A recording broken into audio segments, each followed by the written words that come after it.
안녕하십니까. 만화공인중개사의 저자 이용훈입니다.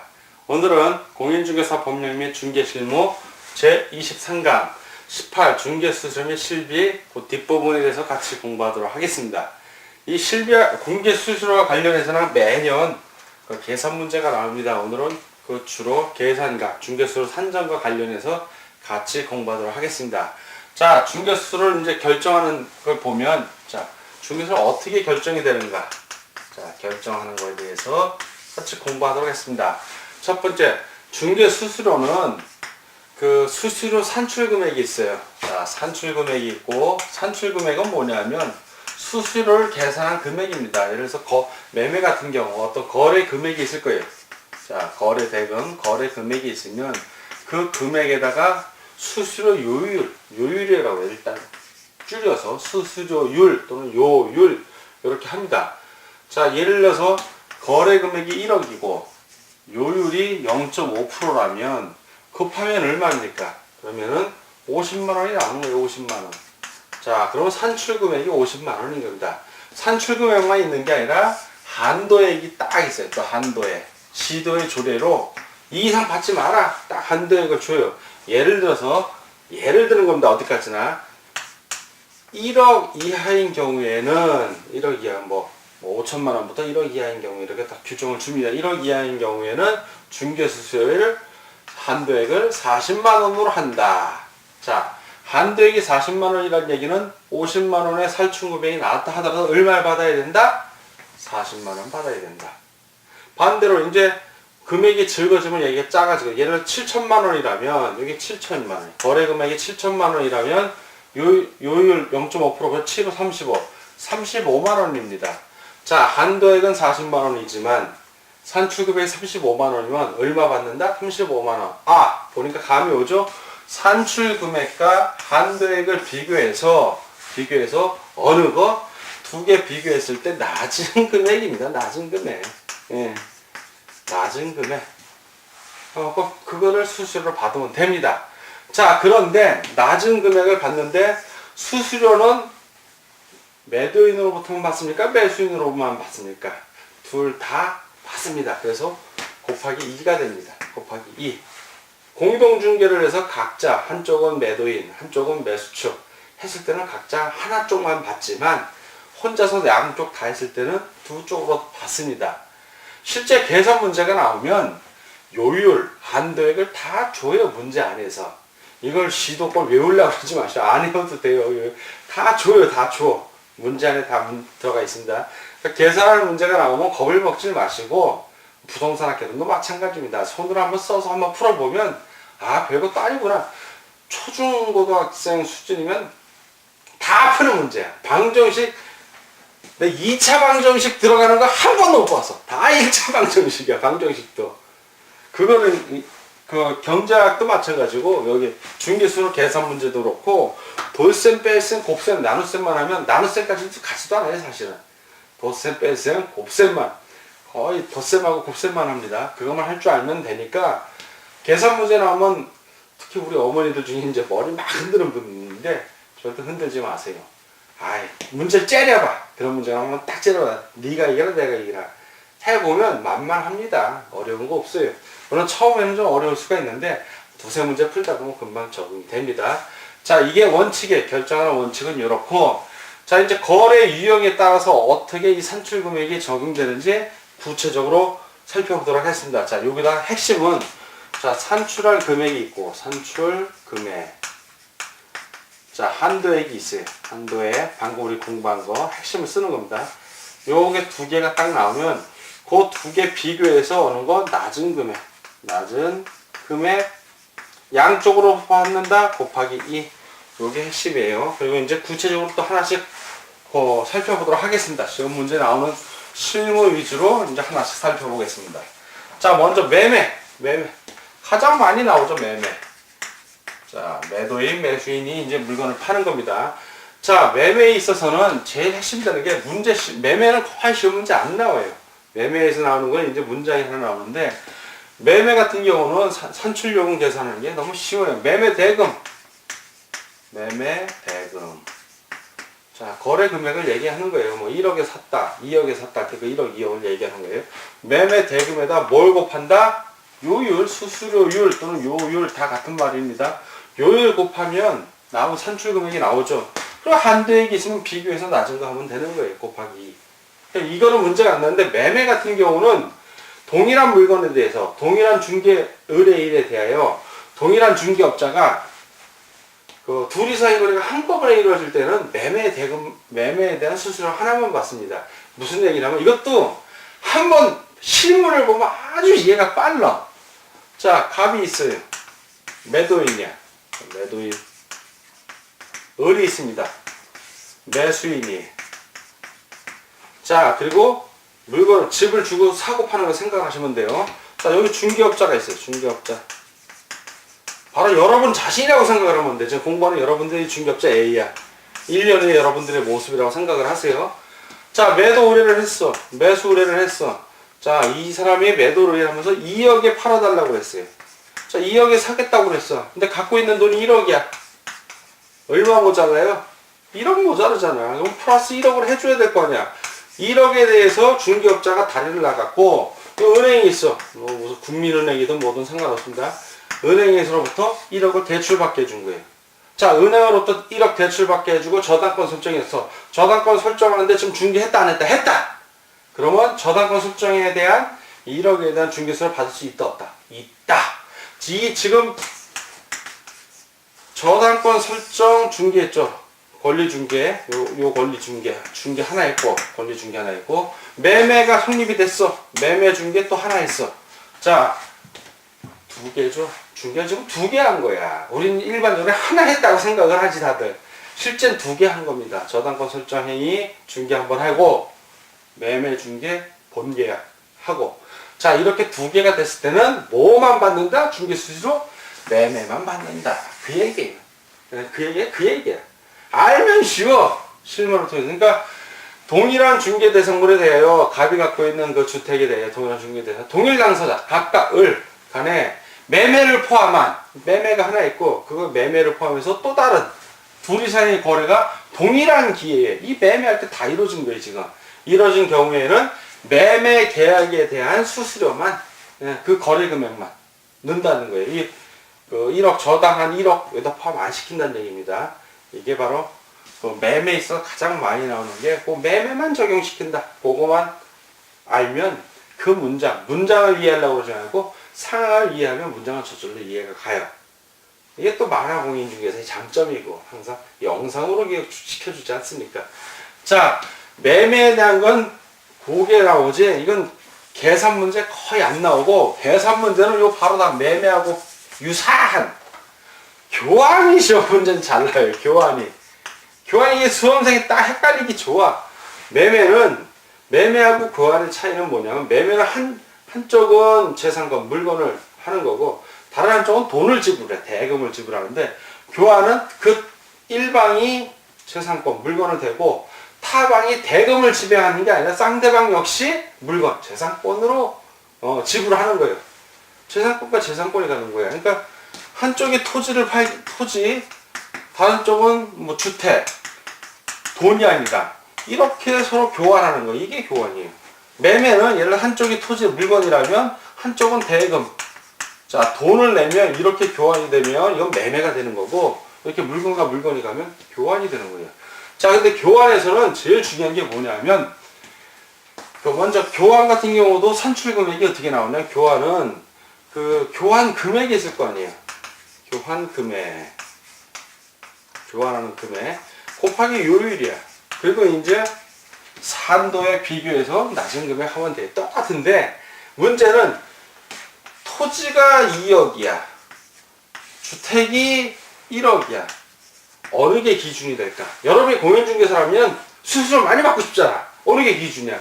이게 기준이지. 즉, 요 교환 금액에서의 기준이 되는 금액은 고액 기준이야. 고액 기준. 높은 금액. 자, 산출 금액과 한대액을 비교할 땐 낮은 금액인데 요건 또 높은 금액이야. 이게 헷갈리는 거야, 사실. 헷갈릴 거 하나도 없는데. 자, 제가 시험 문제를 낸다면 다 똑같아요. 이게 시험 문제 출제하는 사람 입장에서는 요렇게 줘. 토지 2억, 주택 1억을 줘. 그리고 1억에 대한 요율 주고 2억에 대한 수수료 요율 주고 1억에 대한 한도액 주고 2억에 대한 한도액 줘. 그럼 답이 4, 5개쯤 나와. 쭉 조합을 해보면. 그 중에 답이 뭐냐? 1, 2, 3, 4, 5. 자, 예를 들어서 그 1억에 대한 시험 문제 꼭 그렇게 나와요. 1억에 대한 요율은 뭐 0.5%, 이쪽은 0.4% 이렇게 줍니다. 그리고 한도액 얼마라고 줘.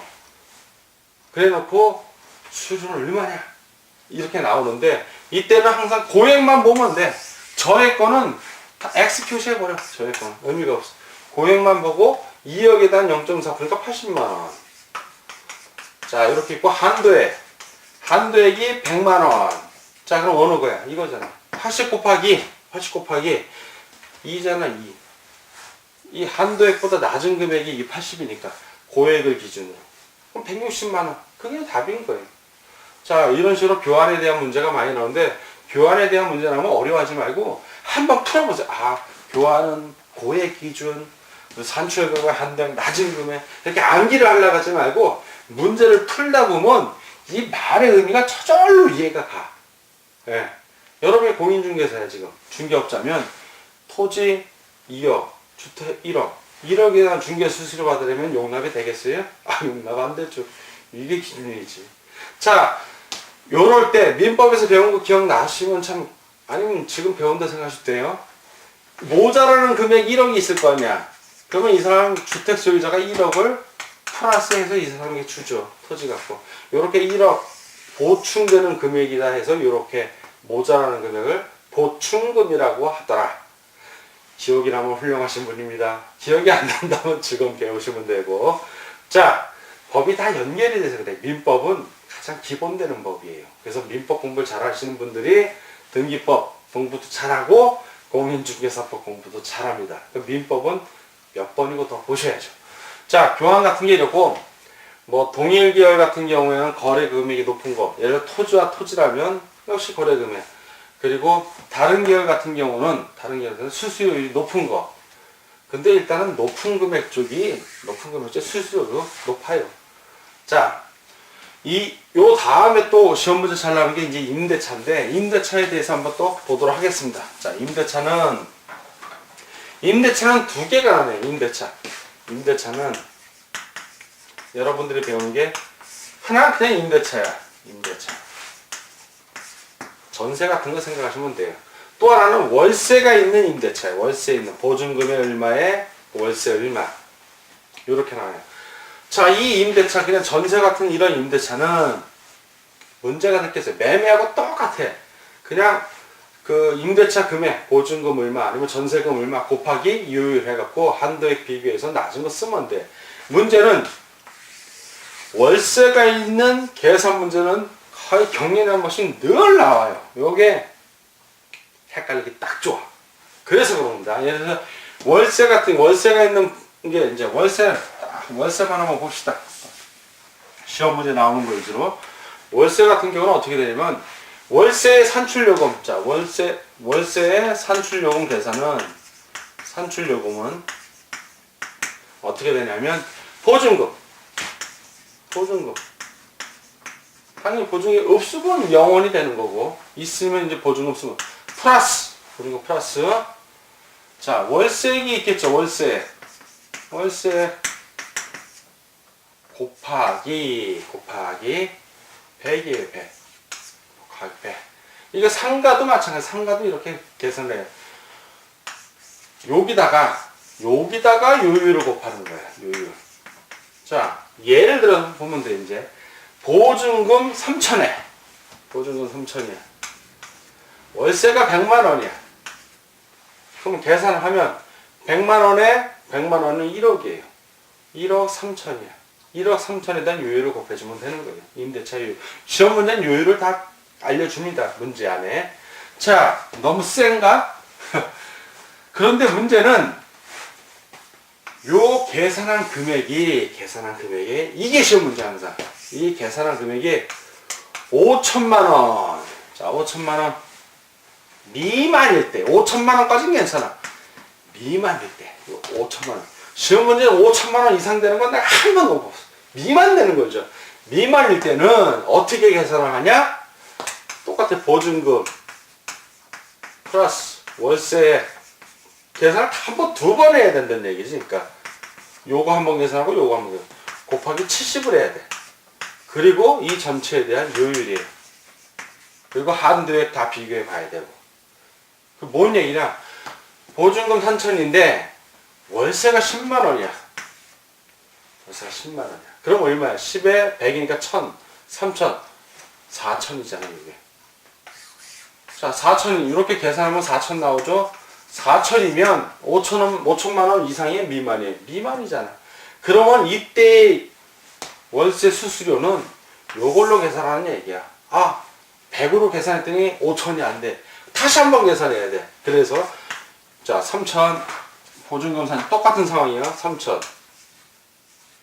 월세 10 곱하기 70 하면 이거는 700, 3700이네.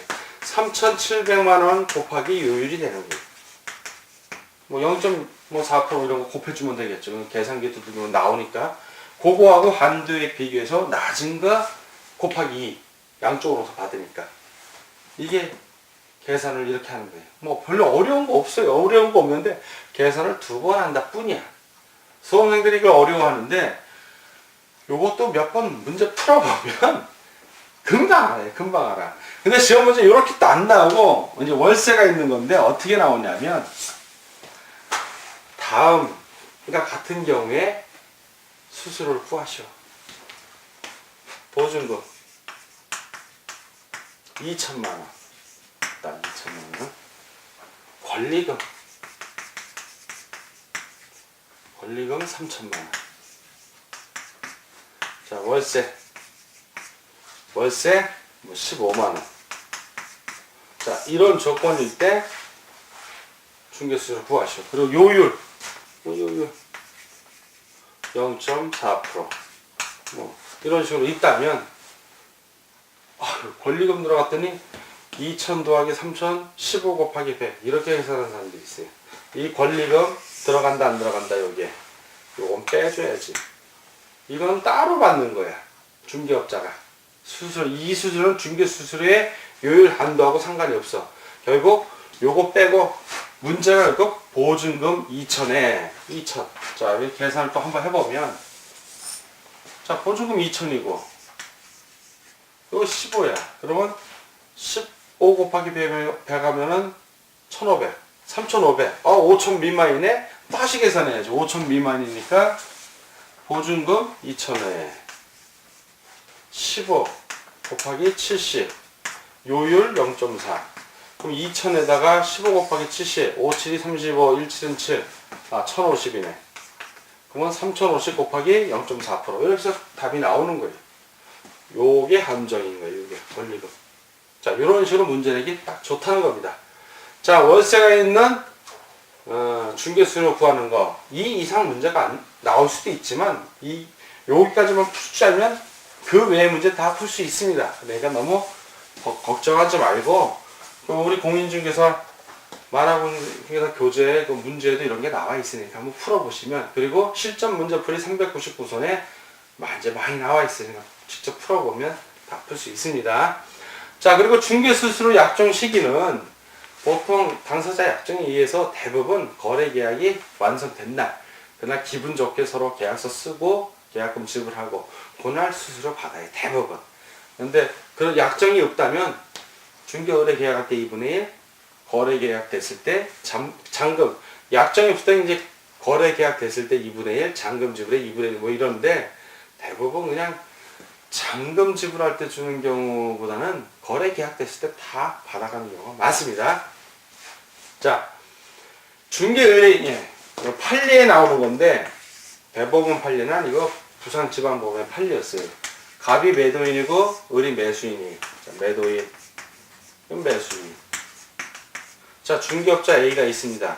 매도 의뢰를 하고 매수 의뢰를 해서 이 사람이 다리를 놔서 둘이 거래를 할 판인데 갑과 을이 중개업자 싹 배제하고 이 사람에 의해서 지금 만나게 됐는데 배제하고 둘이 직접 거래해 버렸어. 자, 이 경우 중개업자 A에게는 중개수수료 청구권이 있냐 없냐 소송이 붙었습니다.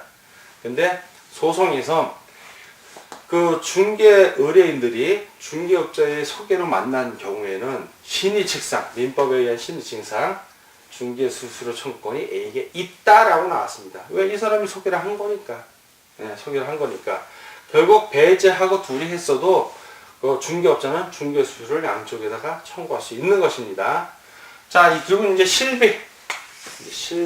실제 소요된 비용인데, 실비 같은 경우는 실제 소요된 비용이니까 영수증을 첨부해서 돈 달라고 하면 다 줘야 돼요.